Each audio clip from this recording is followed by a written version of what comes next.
Investidores, o Bitcoin está sendo cotado aos 69.836 dólares, operando muito próximo da estabilidade, uma variação negativa de 0,3% hoje. E nesse vídeo a gente vai dar um giro por fatos e dados importantíssimos que compõem a nossa tese de que o Bitcoin está prestes a explodir. Nós estamos em uma fase pré-bull run e nós possivelmente ainda veremos no ano de 2024 uma explosão nos preços dos ativos da indústria de blockchains e criptografia. Eu quero começar essa análise com um destaque muito importante, não tem como a gente falar de outra coisa, investidores. Os institucionais voltaram a comprar Bitcoin como se não houvesse amanhã. Olha só o nível de acumulação que nós tivemos em apenas 6 dias.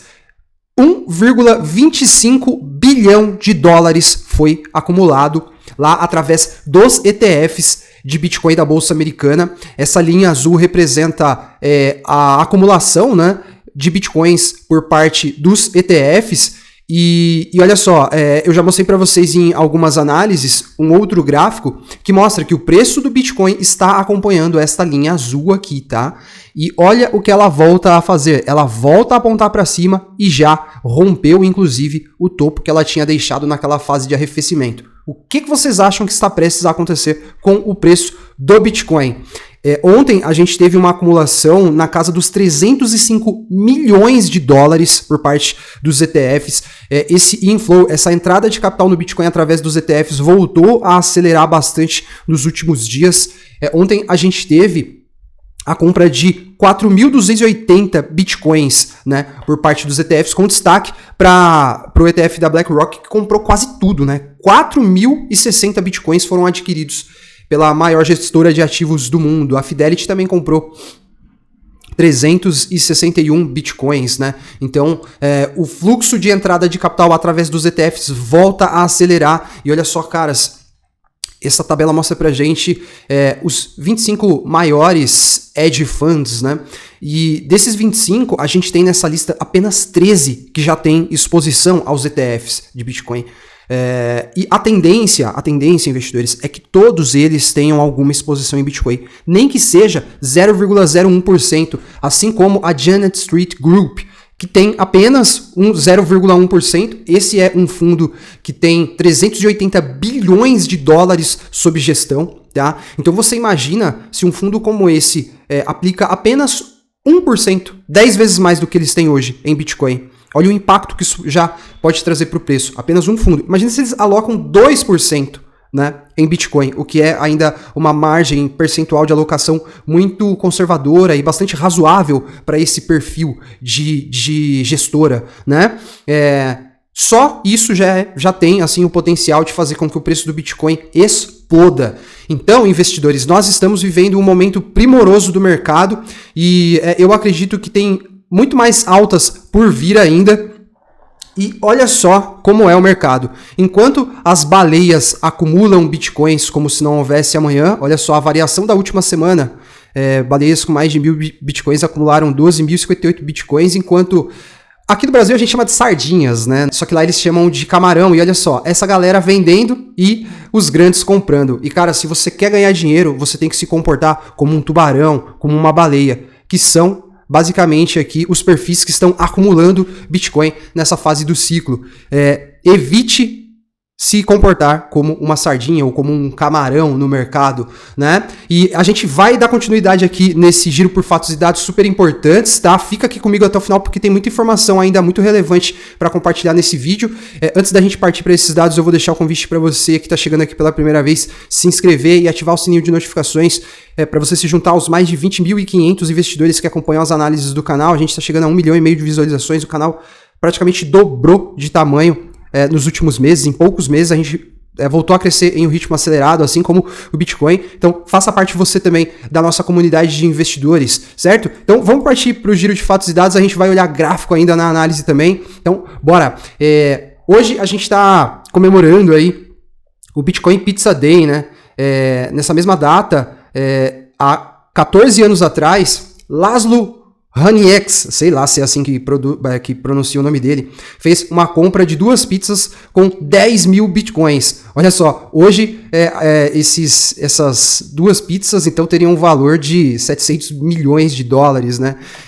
E pode parecer loucura, mas isso aqui foi um fato muito representativo, porque basicamente foi o pontapé inicial na economia por trás do Bitcoin, né? Porque essa foi a primeira compra de um produto real, né, registrada aí na história, que foi feita com Bitcoin, né? E o que dá para comprar com 10 mil Bitcoins hoje em dia? Muita coisa, né, investidores? O poder de compra do Bitcoin aumentou brutalmente nesses últimos 14 anos, enquanto o dólar, pobre dólar, enquanto o real, pobre real, o euro, pobre euro, todos eles perderam poder de compra. Olha só a comparação dos preços de alguns itens de fast food, do McDonald's, Taco Bell. Basicamente, a gente teve uma inflação muito forte, né? Em 2019, você comprava um Big Mac com 3 dólares e 99 centavos. E hoje, em 2024, esse mesmo Big Mac custa 7 dólares e 49 centavos. Ou seja, uma moeda fraca, uma moeda que perde o poder de compra. Isso é basicamente o oposto do Bitcoin, né? E olha só, caras, muito importante isso aqui, tá? A VanEck já listou lá o seu ticker do ETF que vai ser negociado na Bolsa Americana. Olha só, o ETHV, né? A gente está em vias de ter aí a aprovação dos ETFs de Ethereum lá na Bolsa Americana, o que vai trazer um caminhão de dinheiro para o valor de mercado da Ethereum também. E uma aprovação de repente se torna provável, disse Eric Anderson. E basicamente isso aconteceu depois que o Partido Democrata parece que teve uma mudança de postura, né, na abordagem deles em relação à indústria de criptomoedas. Parece que eles nos ouviram, né, investidores? Acho que na semana passada eu comentei aqui no canal, falei, cara, Joe Biden e os democratas estão basicamente comendo bola, porque o Trump já está de olho na indústria de criptomoedas e ele vai usar a indústria para fazer voto. E inclusive ontem, olha só, ele oficialmente passou a aceitar doações em Bitcoin para a sua campanha. E o Anthony Pompliano, um cara que eu admiro muito, disse: nós saímos de um cenário onde a gente tinha os governos vão banir o Bitcoin para um cenário onde o presidente quer Bitcoin em apenas 15 anos. Isso é realmente incrível, né, investidores? O Bitcoin vai cada vez mais se infiltrando em todas as camadas da sociedade, até no campo político. E tem mais ETFs por vir aí, investidores. Os ETFs lá da Bolsa do Mercado da Inglaterra começarão a ser negociados já no dia 28. Lá eles chamam de ETP, né? Mas é a mesma coisa com ETF. Dia 28, esses ETFs de Bitcoin e Ethereum começaram a ser negociados lá, ou seja, são mais vias legais para que investidores, a princípio institucionais, investidores do varejo não poderão comprar esses ETPs, mas a gente sabe que a grande parte do dinheiro que movimenta o mercado hoje em dia já vem do mercado tradicional, então é mais uma via legal para que investidores institucionais de um bloco econômico super importante do mundo, né, tá abrindo uma portinha ali na Europa, possam também se expor ao Bitcoin. O que vocês acham que vai acontecer com o preço do Bitcoin, com tanta demanda chegando, né? Sendo que o Bitcoin tem se tornado cada vez mais um ativo escasso. O halving acabou de acontecer, né? E olha só, caras, hoje, no período da tarde, a gente vai ter a divulgação da ata do Comitê de Política Monetária dos Estados Unidos. Isso pode fazer preço, isso pode movimentar e trazer volatilidade para o mercado, porque nessa ata a gente vai ter acesso ao que eles discutiram em relação às perspectivas para a manutenção dos juros ao dólar, ou quem sabe cortes, né? O mercado quer cortes de juros para que mais dinheiro entre para os mercados de risco, para que o dinheiro saia do tesouro, para que o dinheiro saia das rendas fixas e venha para ativos de risco, como o mercado de criptomoedas e Bitcoin. Então, 3 horas da tarde aqui no Brasil, a gente tem a revelação dessa ata. Isso pode trazer alguma volatilidade, né? Então, vamos ver como que isso vai se refletir. Essa publicação até traz para a gente, olha só, os preços das commodities no ano de 2024 têm subido muito, caras. Olha só, ouro, prata, cobre, alumínio, níquel, o próprio cacau, café, suco de laranja, enfim. Tudo isso aqui, investidores, é pressão inflacionária, né? E esses caras, esse aqui é o Jerome Powell, né, o chairman lá do Fed, eles vão levar tudo isso em consideração nessas decisões de manutenção dos juros nos patamares atuais. Eles já falaram que não vai mais ter aumento, né, ou quem sabe cortes. O mercado começa a ter uma expectativa de que cortes aconteçam em setembro, né? Vamos ver se de fato isso se concretiza. Seria ótimo para o Bitcoin, cortes em setembro, né? E um ponto que pressiona muito o Fed por corte de juros é isso aqui. Isso é muito sério. Os juros, o pagamento que eles têm que fazer só de juros da dívida já está para exceder os gastos que eles têm com defesa, né? Os gastos militares da nação americana, né? Isso é muito representativo, porque os gastos militares são a maior despesa que eles têm, né? E não é interessante que os juros da dívida passem a ser a maior despesa do governo, né? Eles podem rapidamente entrar no que a gente chama de espiral da morte. E eu acredito que uma crise trazida pela dívida americana, eu acho que a gente não tem nem que se perguntar se ela vai acontecer. A gente só se pergunta quando, né? E olha só, ainda hoje, no final da tarde, a gente vai ter também a divulgação do balanço financeiro da NVIDIA. Acho que isso vai acontecer entre 5 e 6 da tarde pra gente aqui no Brasil. Isso aqui provavelmente vai fazer preço, tá? No mercado. Se de repente a gente tiver um balanço positivo, é possível que as 7 magníficas, as empresas de tecnologia lá dos Estados Unidos, voltem a se projetar para cima, tenham, né, um bullish momentum em função disso.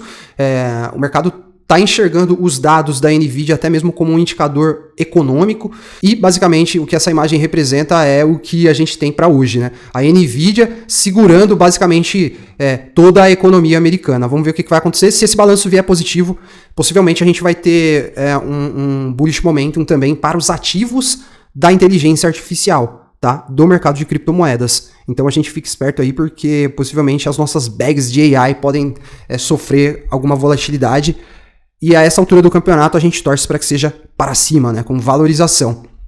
Aí, entrando numa dinâmica de gráficos, as bandas de desvio padrão do MVRV, que é um indicador que traz para a gente uma equação que leva em consideração o market value pelo realized value do Bitcoin, é o valor de mercado pelo preço médio dos Bitcoins na rede. Basicamente é um indicador que dá pra gente uma noção de riqueza da rede do Bitcoin.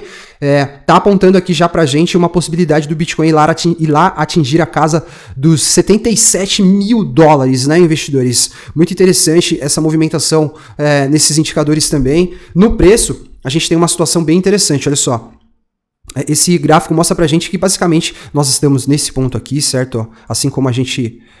na verdade, nós estamos nesse ponto aqui de baixo, que é o ciclo atual. Esse aqui foi o ciclo de 17, um ciclo muito parecido, né? Onde nós tivemos ocorrências também muito similares, né? Por isso que a gente acredita que a gente está numa fase parecida, uma fase de acumulação pré-bull run, né? A gente pode ver que nós tivemos 2 topos em 17, 2 topos nesse ciclo, 2 bottoms, né? 2 fundos, seguido de 2 fundos aqui também nesse ciclo. Depois uma lateralidade, depois uma falling wedge, né? Uma cunha de baixa com implicações de altas formou, o mesmo aconteceu aqui, e aí a gente entra então nesse período de acumulação novamente, né? E eu realmente acredito que nós estamos em uma fase muito parecida, né? Estamos em um momento pré-bull run, e esse outro gráfico já traz um comparativo do ciclo do ciclo passado, né? Do ciclo de 20 a 21, né, com essa, na verdade isso aqui é 50% de uma curva parabólica, né, da curva parabólica, do movimento parabólico que a gente teve no ciclo passado. A gente replicando essa mesma curva, com esse mesmo grau, a gente novamente tem um cenário parecido, né, e sugere também que nós estamos neste ponto aqui, vivendo o que nós estávamos vivendo neste ponto aqui, certo? Então, mais um cenário aqui gráfico que mostra pra gente que a gente está em um momento muito especial aí do ciclo do Bitcoin, e a expectativa é que a gente tenha altas daqui para o final do ano, né? E esse aqui é o gráfico da dominância do Bitcoin, né? Que basicamente tá em uma região, ela formou uma cunha aqui, né, investidores? Olha só, a gente teve a formação de uma cunha, uma falling wedge, que normalmente tende a romper para baixo, e se vier um rompimento para baixo nessa dominância do Bitcoin, a gente vai ver o mercado de altcoins explodir, tá? Amanhã a gente tem a decisão da SEC quanto aos ETFs de Ethereum. Se vier uma aprovação, meus amigos, pode ser que essa derrocada aqui da dominância do BTC já comece a acontecer, né? Não existe certeza nenhuma de que será aprovado. A Bloomberg traz pra gente uma probabilidade de 75% de aprovação, o que é muito, né? E é o que eu tenho falado para alguns investidores. O investidor profissional, ele não faz loucura, ele basicamente se posiciona a favor da estatística, a favor daquilo que é mais provável, né? E se é mais provável que seja aprovado o ETF de Ethereum, talvez seja realmente o momento de se posicionar para tentar capturar esse movimento de queda na dominância do Bitcoin. Olha só, se o Bitcoin replicar esses movimentos aqui, ó, aqui, basicamente a gente vai ter uma explosão muito forte nas altcoins, o que vai ser muito legal de vivenciar, né? E aí a gente volta aqui para o gráfico do Bitcoin, né, investidores? O BTC, então, formou aquele pivô de alta. Vamos ver os alvos de curto prazo aqui para o BTC nessa movimentação. Olha que legal, o primeiro alvo de Fibo ele buscou. Ele travou no primeiro alvo de Fibonacci, certo? Agora, vamos ver se ele vai ter força para buscar os próximos alvos. O segundo alvo vai estar já numa região além do topo histórico, $66 mil, e depois $83 mil, né? Isso levando em consideração esse pivô de alta aqui que o BTC formou, né? Então, expectativas se renovando aí de alta, ETFs comprando Bitcoin como se não houvesse amanhã, volume financeiro na venda do Bitcoin vinha arrefecendo muito, né? Eu vinha falando para vocês que em momentos corretivos saudáveis o que a gente quer ver realmente são essas barrinhas aqui caindo. Foi o que aconteceu, o preço caiu com volume descendente, agora o preço volta a subir novamente e os volumes grandes começam também a aparecer acima da média, com o Bitcoin dessa vez se projetando para cima. Movimentação muito saudável, seguimos a expectativa de ver o Bitcoin ainda em 2024 atingindo patamares de $100 mil, quem sabe até algo além disso ainda em 2024, mas para esse ciclo eu tenho a expectativa de ver o Bitcoin atingindo níveis de preço entre 150, quem sabe até $200 mil, e a gente vai estar aqui diariamente compartilhando com vocês as análises, monitorando tudo que estiver acontecendo no mercado, certo? Se você gostou do vídeo, deixa o like para você fortalecer o canal e retribuir esse trabalho gratuito que está sendo entregue para vocês. Inscreva-se para seguir acompanhando o nosso conteúdo. Um abração a todos e até um próximo vídeo. Investidores, as criptos do relatório Smart vêm tendo uma performance fantástica, mas ainda tem muito potencial para ser capturado pelos nossos portfólios. E para trazer mais assimetria, agora nós temos o Mega Gemas. E além disso, todo mundo que compra o relatório recebe um e-book completo de bônus. Com esses materiais, com certeza você vai conseguir fazer ótimos resultados nesse mercado e se tornar um investidor de alto nível. Recomendo fortemente que você acesse o link da descrição aí agora para conhecer esse trabalho.